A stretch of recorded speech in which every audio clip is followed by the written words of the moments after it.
On se retrouve aujourd'hui pour un format chill, détente, Ouais. avec le petit frère. Comment vas-tu premièrement? Bah nickel, je suis très content de faire ce format de vidéo. Ouais, non, je suis super content aussi. Vous nous avez posé des questions sur Instagram, on en a eu des centaines, peut-être même des milliers.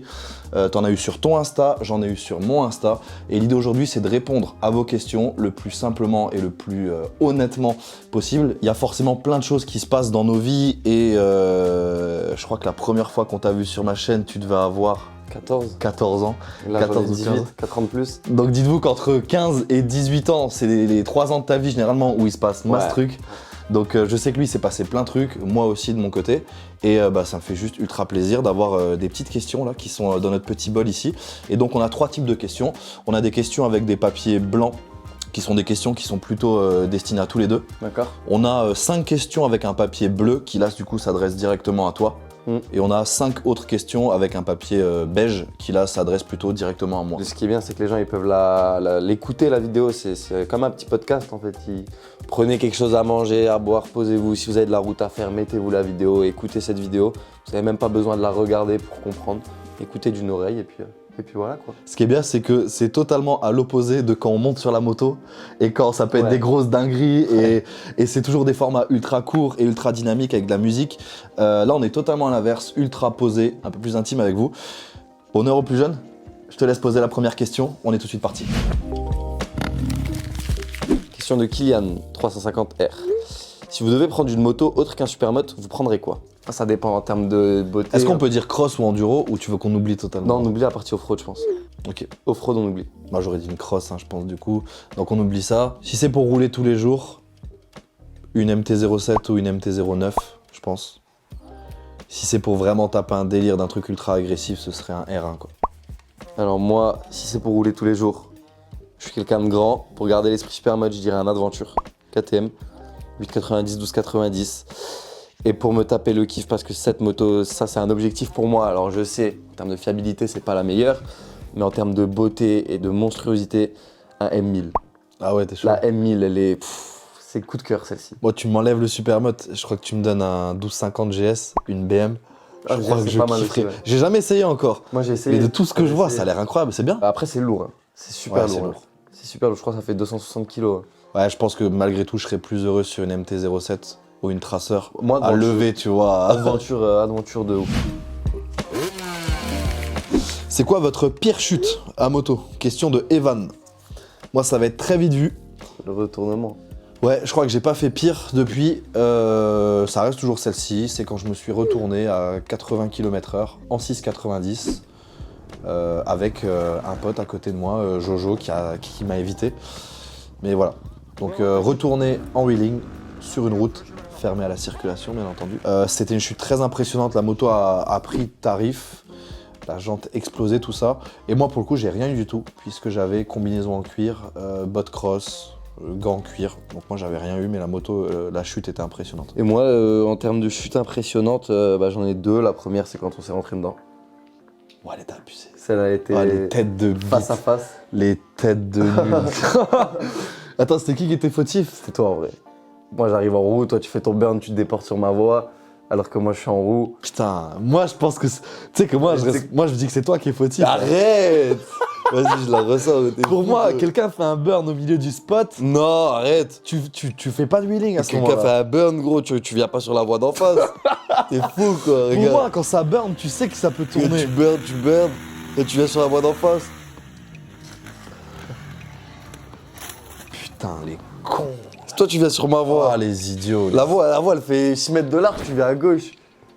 Mais du coup, je pense que ça, c'est la plus impressionnante. Face à face, c'est impressionnant quand même. Et ma deuxième, c'est quand je me suis retourné, calpier dans la cheville, bloqué entre le sol et la moto. La moto du poids de ses 80. On a une vidéo de ça ou pas? J'ai la vidéo, j'ai jamais montré la vidéo.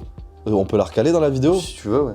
Moi, j'ai jamais montré. Putain, en plus, la chute est pas impressionnante du La tout. chute est pas impressionnante, et puis en fait, tu le vois là sur l'extrait. En fait, je lève, je veux ramasser la canette. J'avais déjà réussi à ramasser la canette avant, sauf que la vidéo me plaisait pas, je voulais le refaire. Fatigue, etc. Je lève, plus assez de vitesse. J'enlève ma jambe et la moto 90 kg, tac, le cale-pied il tape ma cheville entre le sol. Je roulais en basket coupé en deux, la photo de la basket juste ici. Le mec il me fait des incrustations, montage et tout. Et du coup, ça, j'ai fini à l'hôpital. Bon, ma petite entorse, rien de grave, mais ça m'a eu quand même des béquilles. J'ai toujours mal, là, presque 1 an et demi après, j'ai toujours mal à la cheville quand il fait chaud, quand je marche beaucoup, quand je suis fatigué. Question de Valentin. Ta marque de moto préférée? Donc c'est valable pour tous les deux. Moi je vais dire KTM. KTM direct. Moi, c'est pareil, je suis compliqué, tu vois. Je préfère des motos off-road et des motos route, tu vois. Par exemple, tout ce qui est cross, je préfère Yamaha. Tout ce qui est route, donc les routières, je préfère KTM. Ça dépend vraiment un petit peu du type de moto, si c'est de l'off-road, de la route. MT-07, MT-07 Tracer, ça reste une moto incroyable. Tout ce qui est R1, tout ça, enfin Faut bref. pas rester bloqué sur une marque en particulier. Ouais, en fait, je trouve la beauté en fait d'ailleurs du monde moto en général, c'est à quel point c'est diversifié en fait. Ouais. Et je trouve que tu ressens moins ça. Bien sûr, t'as ça aussi dans les voitures et dans des voitures très haut de gamme, t'as des vraies personnalités différentes. Mais sur tout ce qui est voiture un peu de tous les jours, tout est pareil, tu vois. Ouais. Alors que sur une moto, si tu veux mettre 5 000 € chez Yamaha ou 5 000 € chez KTM ou autre, pour tes 5 000 € tu peux avoir deux trucs ultra différents, quoi. Donc c'est ça que j'aime bien dans la moto. Question suivante. Question de Furious Ride. Qui a copié sur l'autre pour l'YZ? Tu me laisses répondre honnêtement. Bon, honnêtement. 125 YZ, c'était son rêve. C'était son rêve depuis des années. Et clairement, c'est moi qui ai copié sur lui. C'est moi qui ai copié sur lui parce qu'en fait, plus il me parlait de l'YZ et plus moi, ça me faisait kiffer aussi un peu à travers lui. Et j'avais un tout petit peu mal par contre avec, je trouve, le look vieillissant entre guillemets des YZ parce que ça faisait beaucoup d'années que ça évoluait un tout petit peu sur les kits déco. Mais en termes de kit plastique, il n'y avait rien qui évoluait vraiment. Et là, je vois les 2022 qui sont annoncés, un peu l'année du renouveau, l'année du changement. Nouveauté, ouais, même en termes de moteur. Et même en termes de moteur, on va être honnête, en toute transparence, je suis le copieur du 125 YZ. Donc question de Malo, combien t'a coûté toute la prépa de l'YZ? Alors toute la prépa de l'YZ, j'ai fait un TikTok d'ailleurs à ce sujet. N'hésitez pas à me suivre sur TikTok. C'est une moto qui revient aux alentours des 12 500 à 13 000 €. Parce que j'ai rajouté encore quelques pièces dessus. Donc voilà, faut compter à peu près 13 000 € pour la prépa du 125 YZ. Homologation comprise. Homologation, prépa super mode, peinture, tout compris. Tout exactement la moto comme vous la voyez maintenant, 13 000 €. Question de Julien Morla. Est-ce que tu vas faire d'autres équipements de protection Supermoto? C'est le cœur de ce que je fais en ce moment et de ce sur quoi on bosse avec toute l'équipe Supermoto. Continuer à développer les équipements, à moderniser tout ce qu'on peut apporter en ayant des équipements toujours plus agréables à porter, toujours plus stylés en termes de look, pas forcément plus chers et vraiment dans l'esprit Supermoto. Mais en gros, notre mission d'ici 1 an, c'est qu'on puisse protéger un pilote ou un motard. Donc on va essayer de couvrir tout simplement toutes les parties du corps en passant par le casque, les baskets moto, les jeans Kevlar. C'est des vrais projets, des vrais sujets importants pour nous et on va y arriver. Donc c'est en partie grâce à vous, grâce au boulot qu'on peut faire là. Donc oui, on va continuer de développer des équipements. Question de Laurent. Quels sont vos projets ultimes pour l'année 2024? Entre parenthèses, vous êtes les meilleurs déjà. Merci Laurent. Merci. C'est quoi ton projet ultime pour 2024? Déjà, avoir le BTS. C'est la prépa du 4-50, je pense aussi, ça en fait partie. Et puis me développer un petit peu plus aussi une fois que le BTS sera fini. Du coup, pour moi, les projets ultimes, ce serait un nouveau local pour la marque Supermoto et pour toutes nos activités, puisque c'est une bonne nouvelle, mais on se retrouve largement à l'étroit, puisque l'équipe s'est agrandie, puisque le stock, les produits qu'on propose, tout s'agrandit. Donc ce serait un nouveau local. Organiser un peu un événement d'un nouveau format où on pourrait tous se voir, tous rouler, tous pratiquer le stunt et le Supermoto dans un cadre légal. Donc voilà, il y a plein de projets d'événements, de vidéos aussi, de voyages. Donc plus on avance, plus on a des idées, des trucs intéressants à faire. Donc voilà, en vrai, projet ultime pour 2024, c'est juste que ça continue comme ça. Question de Quentin. Ça va être rapide. Vous avez quel âge? 18. 26. Question suivante. Allez, on enchaîne. Question de Louis. Qui a pensé à créer la marque Supermoto et comment vous vous êtes lancé? En fait, ce qui est marrant, c'est que oui, bien sûr, l'idée de créer la marque Supermoto, ça venait de moi tout simplement, et c'était pour un peu qu'on ait tous qu'on ait tous le même signe distinctif, qu'on ait une marque qui puisse nous rassembler et qu'on ait aussi une marque après qui développe du matériel adapté à toute notre pratique. Après, j'ai toujours été aussi derrière un petit peu quand il y avait des designs. ou quoi. Je me rappelle que les suites perso, il avait eu l'idée. J'allais raconter l'anecdote. Et il réfléchissait à une idée de nouveau suite. Il a eu l'idée des suites perso. Il m'avait appelé et puis il m'avait dit ouais alors qu'est-ce que t'en penses, ça pourrait être bien et tout. Puis j'ai dit go. Quand je faisais des designs, il était toujours au-dessus de mon épaule. Des fois il faisait des montages, je restais à côté de lui et tout. Et puis... Il était toujours le bon petit frère qui regarde derrière, qui dit rien. Vraiment, il disait rien, il regardait. Et de temps en temps, il avait juste la petite remarque ou la petite réflexion qui balançait comme ça. Et en fait, de ce qu'il me disait, ça enchaînait sur une idée qui était encore meilleure. Petite question de Dilou. Une prépa du 450, bientôt prévue ou pas? Alors oui, prépa qui arrive. Alors je vous avoue que je sais pas du tout dans quelle direction je vais partir. Là, je viens de sortir d'une prépa, je vais pas vous mentir, intense sur le 125. Hein. J'ai dû faire la prépa en 2 mois, peinture de cadre et tout. Quand tu fais une prépa, tu dois tout gérer. Dans ta tête, tu penses à 15 000 choses. Du coup, ouais, tu peux pas enchaîner des prépas toutes les 5 minutes. Là, je vais apprécier le 125, je vais rouler un peu en origine avec le 450 et puis ensuite, je me relancerai dans un truc. Mais pour l'instant, prépa prévue, oui. Quand, je ne pourrais pas vous dire, mais ce sera pour 2024, je pense. Mais déjà, elle va être en supermote et elle va être homologuée. Et ensuite, une grosse prépa, peinture, etc. Ça, ce sera pour 2024. Question de Gabin. C'est quoi la figure dont vous êtes les plus fiers? Oh, pas mal. Pas mal. Moi, je vais dire direct, ça va pas être très original, parce que du coup, déjà, je maîtrise beaucoup moins de figures que toi. Ça reste en fait la bavette, parce que la bavette fait toujours un effet de fou, et quand elles sont bien faites et qu'elles sont bien tenues longtemps, ça envoie vraiment. Ou j'en fais un peu moins en ce moment, où c'était les très longs coasters. Genre vraiment, je kiffe ça. Et c'est pas ultra impressionnant et c'est pas ultra difficile à faire, même si ça demande un peu d'habitude et d'équilibre. C'est vraiment le fait de se mettre au-delà du point d'équilibre, de tenir l'embrayage et de continuer sans forcément faire une bavette. Mais vraiment, t'es en wheeling, tu tiens l'embrayage, la moto elle fait plus aucun bruit et tu continues vraiment, tu dévales un peu en roue libre, tu vois. Mais quand tu fais ça bien lancé à 95-100 km/h et que ton coaster il dure sur une centaine de mètres, moi je me sens trop frais personnellement. Donc après je sais que toi il y a sûrement d'autres choses. La figure que je maîtrise maintenant à l'heure d'aujourd'hui, où je suis le plus fier, je pense que c'est frottage de main quand même. Je pense que c'est frottage de main, c'est une figure, j'ai déjà pris une chute avec cette figure qui m'a valu une entorse, béquille, etc. Mais je pense que ça reste c'est la figure la plus simple à apprendre que j'ai appris. Je l'ai claqué du 2e coup, on était ensemble. C'était ouf. J'ai dit. C'était insolent. Quand tu l'as placé, c'était insolent. Tout bête l'idée, j'ai dit ah, tu penses que je peux tester de frotter la main? Tac, je tends la main comme ça en roue. C'était ouf. Il me dit ouais, t'as ça, t'as ça. En Deuxième essai, deux essais. Je l'ai plaqué. C'était la figure la plus simple à faire et je pense la plus belle de l'extérieur que je maîtrise. Alors, question de Corentin. Je compte acheter un 125 Supermote. Quelle serait pour vous la moto parfaite?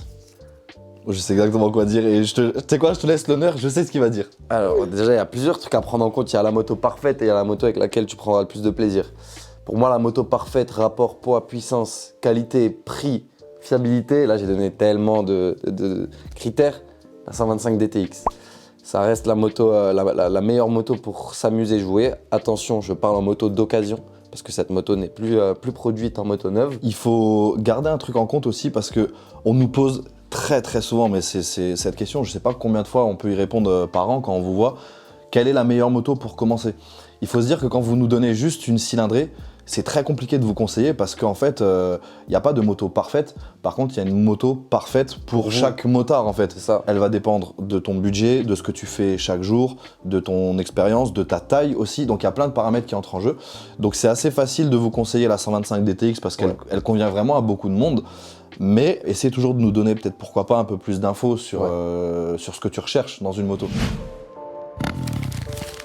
Alors, question de Maeve, plutôt 125YZ ou 450YZF? Alors, c'est deux motos qui sont totalement différentes et très compliquées à comparer. C'est deux motos que j'apprécie énormément, mais qui n'ont pas du tout le même usage. Par exemple, pour la route, je préfère forcément le 450 qui tire plus long, qui est fait plus pour la route, alors que pour du spot, le 125YZ reste quand même plus plaisant à rouler, tu vois, pour du spot, parce que bon, moi, c'est la meilleure moto pour lever une fois que tu sais la gérer. Pour faire tout ce que tu fais toute l'année, t'es obligé d'en garder une. Tu gardes laquelle? La plus polyvalente resterait le 450, mais le coup de cœur reste le 125, quoi. Moi, je trouve que t'as l'étiquette 125 YZ sur le front. Ouais, je pense, Genre, vraiment, je te vois trop avec un 125. je pense que je YZ. garderai le 125, tu vois, même si le 450 c'est une moto que je surkiffe. Elle est vraiment trop bien, mais même pour le principe, pour l'histoire de la moto et tout, je garderai le 125, je pense. Question de quel VCD? Vous avez fait quel bac? Quel métier auriez-vous aimé faire à part ce que vous faites actuellement? Je réponds en premier. Vas-y. Donc moi j'ai fait un bac S scientifique et du coup un bac S avec option sciences de l'ingénieur. Du coup après gros revirement, je suis parti dans des études qui me correspondaient beaucoup plus. Donc j'ai fait un DUT MMI et une licence où je faisais du développement application web, site internet, et où là j'ai vraiment kiffé ce que je faisais parce que ce que je faisais en passion m'apportait pour les études. Je pense que si je devais faire autre chose que ce que je fais actuellement, et bah ça resterait soit de la vidéo, parce que malgré tout je faisais beaucoup de vidéos pour me faire kiffer, genre quand les GoPro elles sont sorties et que j'en utilisais en 2011, c'était incroyable pour moi. Donc je pense que j'aurais fait de la vidéo pour une agence ou un truc comme ça, ou La communication, quoi. peut-être dans le cinéma. Au début je croyais que j'allais aller dans le cinéma, un truc comme ça. Ça, c'est la production, Ou quoi. ouais, où j'aurais fait je pense des sites internet, un truc créatif en tout cas. Moi, je fais un BTS alternance, donc je suis dans le commerce. Parler avec les gens, discuter, etc. Utiliser un atout qui est la parole avec les gens, la chat, c'est quelque chose que je kiffe, moi, tu vois. Lui la chat tu connais. Non, mais vraiment, c'est quelque chose que je kiffe, tu vois. Donc, ce que je fais actuellement, je kiffe. Mais sinon, rien à voir, autre chose que j'aurais aimé bien faire. En vrai, j'aurais kiffé être acteur. Ah ouais. Ah ouais. Acteur, j'aurais kiffé être acteur, faire des films ou quoi. Ça, c'est un truc que j'aurais kiffé faire, que je ferme pas du tout. Si jamais. L'acteur dans quoi? Ouais, je découvre un truc là. Non, mais je sais pas, genre. C'est ouf parce que t'as jamais fait de. Alors t'as tout. Si, j'ai La toujours été tchatch dans et tout. Même le théâtre, quand j'étais petit, je Ouais. faisais du théâtre et tout. Mais non, mais t'as fait du théâtre à l'école. Oui, mais même dès qu'on est parti en vacances, que j'étais dans le club Pichoun, là, qu'il y avait des Ouais. trucs théâtre et tout, j'étais toujours le premier à. Moi, j'ai jamais eu peur des gens, peur du regard des autres. Ouais, c'est vrai. Je suis pas timide, je suis pas quelqu'un de. Moi, je kiffe parler avec les gens et faire rire les gens et tout, tu vois. Donc, Acteur de cinéma en reconversion bientôt. et si jamais il y a une prod qui passe par là. Si jamais il y en a un qui le cherche en tant que figurant pour un premier casting, c'est le moment. Question de Cherko. Vous comptez faire des courses d'enduro ensemble? Course, oui ou non, c'est pas forcément oui, pourquoi pas. Je compte bien en tester une course en soi, mais c'est pas l'accomplissement d'en faire plusieurs. Moi, ce que je cherche le plus, ce serait de découvrir et de voyager le plus possible en faisant de la moto, en découvrant tous les univers possibles avec mon frère. Donc quand je dis tous les univers possibles, c'est partir à la neige, partir dans le désert, partir dans des pays de l'Est, partir dans des pays genre Norvège, Suède, aller faire les États-Unis. Découvrir aussi de ouf. Ouais, voilà. Donc, Découvrir. je suis plus dans la découverte et dans le voyage. Une course ou deux de temps en temps pour se mettre un petit challenge, ça me ferait vraiment kiffer. Je kifferais faire tester, pas là tout de suite, mais l'enduropal, tu vois. Ouais, ça aussi. Ouais. L'enduropal, tu vois, faire ça entre frères ou quoi, Ouais. ça peut être aussi quelque chose de bien, tu vois, à tester, mais Juste avant que tu poses la question, dites-nous si ça vous plaît. Ce genre de vidéo, ça fait, en fait, on en a jamais fait tous les deux. Moi, je surkiffe. On est sur un format qui a rien à voir, hein, qui est beaucoup plus long, beaucoup plus chill, où vous pouvez faire quelque chose à côté. Moi, perso, je surkiffe prendre un peu de temps avec mon frère, avec vous. pareil. Mais dites-nous si ça vous plaît. Likez la vidéo, quoi, si vous kiffez. Ouais. Quoi. N'hésitez pas à liker, n'hésitez pas à vous abonner. Non, ça soutient par contre vraiment la chaîne. Et c'est un peu le meilleur moyen de nous soutenir, c'est de s'abonner à la chaîne. Et puis si vous avez d'autres questions, n'hésitez pas à les poser direct dans les commentaires. Ça pourra faire l'objet d'un deuxième épisode un peu Pourquoi plus tard. pas, ouais. On est Allez. parti? On enquille? Ça, c'est pour toi, je crois. Donc, question de Chicane01. As-tu avancé sur l'idée de route fermée et dédiée au wheeling? Question pas des moindres. Question pas des moindres, question importante. Du coup, Oui et non, quoi. ouais, oui et non. Dans le sens où c'est vraiment un sujet vraiment d'actualité pour nous. D'ailleurs, SOS Rodeo le font très bien pour l'instant. Il y a une association, ça commence à se motiver un peu partout et on sent de plus en plus qu'il y a des vrais besoins d'avoir des lieux dédiés. Clairement, il y a mon père qui bosse avec nous 2 jours par semaine chez Supermote et c'est aussi une de ses priorités. Il y a tout un aspect un peu où il faut se faire valider, aller parler au maire, au préfet, aux politiques. Donc ça, c'est un peu aussi le boulot de mon père. On essaye de passer ça aussi via Supermote, montrer qu'on peut être structuré, qu'on peut avoir des pilotes, qu'on peut faire les choses bien, mais si on nous en donne les moyens et si on a les lieux pour le faire. Donc non, on n'a pas beaucoup avancé, mais oui, c'est une vraie priorité. On veut qu'il y ait quelque chose qui voit le jour en 2024. Et ça reste un vrai sujet d'actualité, donc comptez sur nous pour faire le max. C'est quand que tu crées ta chaîne YouTube? C'est Hugo qui demande. Est-ce que tu as envie de créer une chaîne YouTube au vu de la qualité des TikTok que tu proposes? Alors ouais. La grande question, c'est est-ce que tu as envie? TikTok, TikTok, c'est quelque chose, là, je me suis concentré pas mal, là, ces deux, trois derniers mois. YouTube, ça a toujours été dans un coin de ma tête, j'étais petit, j'avais 12, 13 ans, j'ouvrais des chaînes YouTube pour tout et n'importe quoi. C'était quoi le nom de ta première chaîne? J'en ai eu plein, elle s'appelait Playbike. Il y en avait une, tu faisais des jeux vidéo et t'en as refait une, tu faisais du vélo, non? Non, d'abord c'était Playbike. Yo tout le monde, c'est Playbike. Vas-y, Pas les dossiers. On a tous ouvert une chaîne YouTube. Ouais, mais t'as testé, ouais, ok. Tout le monde l'a fait. Là, tout de suite, maintenant, j'ai pas le temps. J'ai pas le temps ni la motivation de le faire tout de suite. Pour l'instant, ça me va très bien de poster mes prépas sur ta chaîne YouTube, de poster mes roulages, que ce soit toi qui t'occupe du montage, tout ça, ça me va très bien. J'ai pas envie de me prendre la tête avec ça tout de suite. Me développer sur Insta et TikTok, premièrement, et YouTube par la suite, on verra. Question de Brian. C'est quoi ton quotidien? Mon quotidien, concrètement, c'est de gérer ma chaîne YouTube, mes réseaux sociaux, la marque Supermote, avec toutes les personnes qui y sont employées. Et du coup, quand je dis gérer la marque Supermote, ça va de gérer des petites galères du quotidien jusqu'à apporter une vision long terme à Supermote de qu'est-ce qu'on veut faire dans 6 mois, qu'est-ce qu'on veut faire dans 1 an, la direction un peu comme le capitaine d'un gros paquebot, tu vois. Je sais pas si la comparaison elle est bonne, mais quand tu vises vers un cap, t'as toute une société à emmener avec toi et t'as toute une équipe à emmener avec toi, donc essayer de transmettre un peu la vision à tout ça. Donc mes journées elles peuvent être ultra variées, je peux soit être à l'extérieur en train de kiffer ma life, de filmer des vidéos et de vous tourner tout simplement des belles images, comme elles peuvent être aussi derrière mon ordi dans le bureau qui est juste à côté, où je peux kiffer ma life tout autant. Alors je kiffe pas tous les jours parce que gérer une boîte, il y a des hauts, il y a des bas, il y a des galères, voilà, forcément tout n'est pas tout rose. Mais moi quand je suis derrière mon ordi à voir un peu ce que les équipes ont pu faire ou voir un peu les retours qu'on a sur des prototypes de casques, de masque cross, de basket moto. Donc voilà un peu mon quotidien, c'est d'être à la fois créateur de contenu et chef d'entreprise. Du coup, ouais, une semaine travail, une semaine école. Le vendredi, samedi, je fais livreur de pizza pour la famille, pour donner un coup de main et pour aussi arrondir les fins. Moi, je te mens pas, c'est toujours ça de prix. Et le week-end, le samedi, là on est samedi, je viens tourner une vidéo. Ce soir, je vais aller travailler.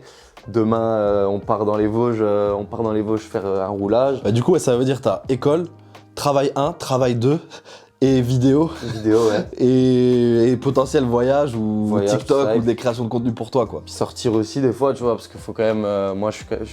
Toi, t'es un peu dans la chulala. Moi, j'aime bien quand même sortir et tout, tu vois. Moi, quand je passais du temps dehors et tout. Et même livrer des pizzas chez quelqu'un, je suis souriant, je kiffe faire ça parce que je sais que c'est un travail. Un petit travail, tu vois, mais qui rend service aux gens. T'es dans le service, je t'ai dit, t'es dans le service. C'est que les gens kiffent, tu vois, les gens, t'arrives, la personne ouvre la porte, je vois, ah, votre chat il est beau, la personne elle est contente, tu vois. Lui, ça se voit, il sauce à mort les clients, il se fait des pourboires à 20 balles la soirée. Mais voilà, du coup c'est mon quotidien. Question de Eva. Lequel a fait le plus de conneries étant jeune? Oh, c'est déjà la réponse. Hein. Moi je dis c'est toi direct. Ah oui, c'est moi. Mais il y a une vraie différence, c'est que moi j'étais un petit stratège, tu vois, c'est-à-dire que je faisais les conneries et déjà j'étais, du coup on est 3 frères et sœurs du coup, donc moi je suis le plus grand, lui c'est le plus petit. Par un exemple, tu vois, je m'étais fait exclure 2 semaines du collège parce que je rigolais avec un pote, j'avais un compas, j'ai mis un petit coup de compas dans la jambe, mais genre c'était de petits coups, tu vois. Et... Ce qui était ouf, c'est que t'as fait beaucoup de conneries, mais c'était jamais réfléchi. Dans le sens où il a fait des trucs à Halloween. Tu vois de quoi je parlé. À Halloween, il avait acheté dans un truc de farce à attrape, du faux sang et tout, je sais pas quoi. De santé, bon, tu tagues le sang. Dans toute la ville, dites-vous, dans toute la ville, il y avait un trajet qui partait d'un immeuble et qui suivait toute la ville où il y avait les murs, les bagnoles qui avaient été badigeonnés de faux sang. Donc c'est un truc pas très grave, il pleut ou juste à l'eau, ça part. Et le mec a été assez intelligent pour faire ce truc-là de la place, en fait, de la place centrale de la ville jusqu'à chez nous. Et du coup, on avait direct compris. Il y a eu, je sais pas, il y a eu 10 ou 15 personnes qui ont eu les voitures ou les maisons. Le pire, c'est mon voisin, il avait un gros camion, tu vois. J'avais tagué son camion avec le faux sang à mon voisin. Et ce qui était ouf, c'est que vraiment, c'était totalement pas intelligent parce que c'était cramé direct. Donc en fait, t'avais juste à suivre le tracé et ça ramenait direct chez nous, en fait. Ouais. Alors, question pour moi. Pourquoi tu ne fais pas beaucoup de vidéos et de stories avec le 500 de temps? Question de Léo. En tout cas, là, à l'heure actuelle, en ce moment, il est en entretien chez KTM, histoire qu'on lui refasse son premier changement de piston et son premier vrai gros entretien. En fait, c'est pas la moto toute simple que tu sors tous les jours, petit démarreur électrique. C'est plus une moto collection. Ouais, c'est ça en fait. Plus comme si t'avais une ancienne voiture de collection. Donc c'est aussi bien pointu en termes d'entretien que pointu en termes de conduite, tout simplement. Des fois, quand tu as envie de faire une balade tranquille et partir de chez toi pour aller jusqu'au local Supermoto, j'ai pas forcément envie de réveiller toute la ville et de faire un gros bordel en 500 de temps pour un petit trajet de tous les jours. Donc en fait, c'est pour ça que le 500 de temps, déjà, je le réserve quasiment uniquement à des sorties dans l'école, à des sorties en montagne, si je sais que je vais lui mettre 1 heure ou 2 heures au moteur et au 500 de temps, je sais que ce sera 1 heure ou 2 heures de vrai plaisir, de vraie conduite et de vrai kiff. C'est une moto assez atypique, assez pointue, c'est pour ça qu'elle sort pas forcément tous les jours. MRT Rider, Mini Kika travaille dans quoi? Donc tu nous as dit que tu étais en alternance 1 semaine sur 2, mais dans quoi tu fais du commerce? Du coup, je suis en BTS NDRC, parce que je dis que j'étais en BTS, j'ai pas dit c'était quel BTS, je crois. Je travaille en apprenti commercial dans une concession moto, donc j'apprends à vendre des motos, à vendre des pièces, accessoires, de l'équipement pilote aussi. Et du coup, le week-end, comme je disais, je suis livreur de pizza, quoi. Tu t'es déjà fait reconnaître en livrant une pizza? Une fois. Ouais. Une seule fois, ouais. Une seule fois, je me suis fait Le reconnaître. mec, il a dû délirer. Ouais. Il a dû délirer. Question de Nélito. Est-ce que vous comptez faire gagner une 50? En tout cas, continuez, je vous adore. Tu pourrais pas faire un concours, toi, un de ces quatre? Faudrait que... Moi, j'aimerais T'en bien. avais parlé à un moment. J'aimerais bien faire un concours, mais Ce serait une dinguerie, ça. j'aimerais bien commencer déjà à voir ce que ça donne avec un concours. Peut-être pas sur une 50, mais je kifferais faire gagner une Piwi. Ouais, c'est Faire stylé. gagner une Piwi ou quoi, c'est stylé, tu vois.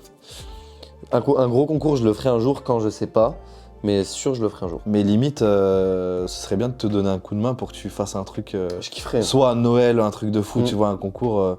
Donc du coup, la réponse c'est oui. On a prévu de faire gagner une 50 après Bah avoir oui. quand. Question de Simon MRU. Est-ce que vous avez des regrets sur vos prépas? À l'heure actuelle, les prépas, elles ont tellement évolué et il faut tellement aller dans le détail et le surdétail que moi, je trouve ce qui manque à cette moto, le plus important, c'est que j'aurais dû enlever toutes les parties orange. Exemple, le cadre, le repeindre et toutes les anodisations. Alors c'était encore difficile à trouver il y a un petit moment quand j'ai sorti cette prépa. C'était difficile de trouver le mec et le bon contact qui allait t'anodiser toutes les pièces des couleurs que tu veux. Sur le 125YZ, là j'en ai un petit sur la nouvelle prépa que j'ai fait. C'est Quoi de ne pas avoir traité tout le bloc moteur complet en traitement céramique. J'ai fait que cylindre culasse, sauf que Pourquoi t'avais pas voulu le faire? j'ai pas voulu le faire parce qu'on était un peu timé aussi par le voyage qu'on avait dans le sud. Parce qu'il fallait aussi changer tous les roulements, faire une réflexion complète moteur. J'avais pas envie de me lancer là-dedans alors que je savais que les roulements étaient encore bons, que je pouvais encore les tirer un petit peu. Mais par contre, je le ferai, ça c'est sûr. Au moment de changer les roulements de vélo, au moment de refaire les roulements, tout ça, je le ferai, ça c'est sûr et certain. Mais du coup, c'est un regret qui sera changé. Donc c'est le seul petit regret, sinon j'en ai aucun là sur le 125. Question de Valou. Pourquoi on voit plus Nico dans tes stories, vidéos YouTube, etc. En fait, on n'est plus potes, on s'est pris la tête, il m'a piqué tout mon argent. Non, sérieusement. En fait, c'est très simple. Nico, on se voit toujours très régulièrement. Alors, un tout petit peu moins qu'avant, puisque on était voisins, tout simplement. Là, j'ai déménagé, donc on ne l'est plus. Et concrètement, Nico a lancé sa boîte de rénovation, de travaux. Donc d'ailleurs, s'il y en a qui cherchent de la rénovation à faire dans un appart, dans une maison ou peu importe, vous pouvez bosser avec Nico Travaux. Je lui avais même fait le logo, j'avais fait ses cartes de visite et tout. Donc pour vous dire à quel point on s'entend toujours super bien, à quel point on est toujours super proche. Du coup, il a lancé son entreprise et il faut se dire que c'est un vrai enjeu et que du coup, il y passe beaucoup de temps et que du coup, lui a tout simplement moins le temps de rouler. Il a toujours sa Derby, il a toujours son 450. On est toujours ultra potes, ça reste mon meilleur pote au passage. Je pense que vous n'êtes pas à l'abri de le revoir sur une des vidéos si on se fait une sortie en 50 ou si on se refait une sortie On va faire un trio. un trio, le trio fou en Ouais, je super pense que mode. là, Nico, il est aussi fou que moi, plus fou que moi, Nico. Ouais. Il est plus fou que moi. Il a un pet. Mais lui, c'est un boucher en fait, Ouais. c'est ça le truc. Il est plus fou que moi, donc je pense que lui, mélange de lui et moi. Sur cerveau, il est pas fini en fait. Je pense que Mais bref, que des bons souvenirs et puis ouais, c'est fou de se dire que je me suis mis à la moto parce que Nico s'est mis à la moto. Et toi, tu t'es mis à la moto, du coup, tout est parti C'est de pas Nico trop, en fait. quoi. Ouais, tout est parti de Nico. Donc, bref, vous le reverrez un de ces quatre sur une vidéo. Question de Ethan, de nouvelles motos en vue. Oui, toujours. Oui, Toujours. moi j'en veux tellement des motos. Si je peux avoir un garage avec 15 motos, j'aurais les Ouais. 15. Future moto, je pense, j'ai 2 motos en vue, soit un 3,5 EXF que je ne montrerai peut-être même pas sur les réseaux, juste pour moi, pour aller faire de l'enduro, comme ça, pour le kiff, ou peut-être une ou deux vidéos de temps en temps. Et sinon, pour poursuivre la gamme de 1,5 YZ. Plus tu découvres des motos et plus tu as envie, Ouais.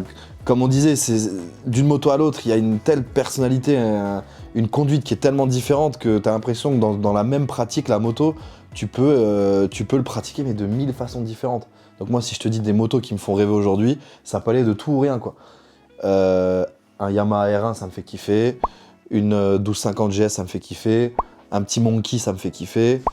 Une Cross, une Stark Varg électrique, ça me fait kiffer. Donc en fait, plus tu découvres des motos, plus tu te dis ouais, mais en fait, c'est des grands gosses, quoi. Ils s'arrêtent jamais. Tu peux tout avoir. Plus t'es dans le truc, plus t'as envie de te faire plaisir et de tester de nouvelles choses. Et moi, j'ai l'impression que plus je découvre des motos, plus j'ai l'impression qu'en fait, je connais encore rien de tout ce milieu et que j'ai encore plein de trucs à découvrir, tu vois. Je suis d'accord. La petite dernière et pas des moindres, oula, elle a l'air petite celle-ci.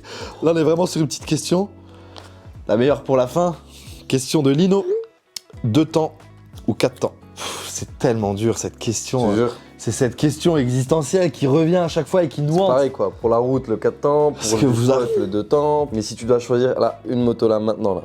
Maintenant, pour sortir tous les jours, faire un peu de tout, donc pour la polyvalence, je prends le 4 temps directement. À choisir si j'ai vraiment pas le choix, que je suis devant une falaise, qu'on me dit 2 temps ou 4 temps, Genre, il y en a une qui tombe, les deux tombent et tu dois en rattraper une. je choisis le 2 temps je pense. Comme ça, vous avez la réponse. Vous voyez que de l'un à l'autre, ça peut être ultra différent, mais que malgré tout, ça n'empêche pas de kiffer ensemble sur toutes les balades. Exactement. On a essayé d'être le plus transparent, le plus chill, le plus honnête possible sur toutes ces réponses à vos questions. On se voit très très vite pour plein de belles vidéos. Salut tout le monde!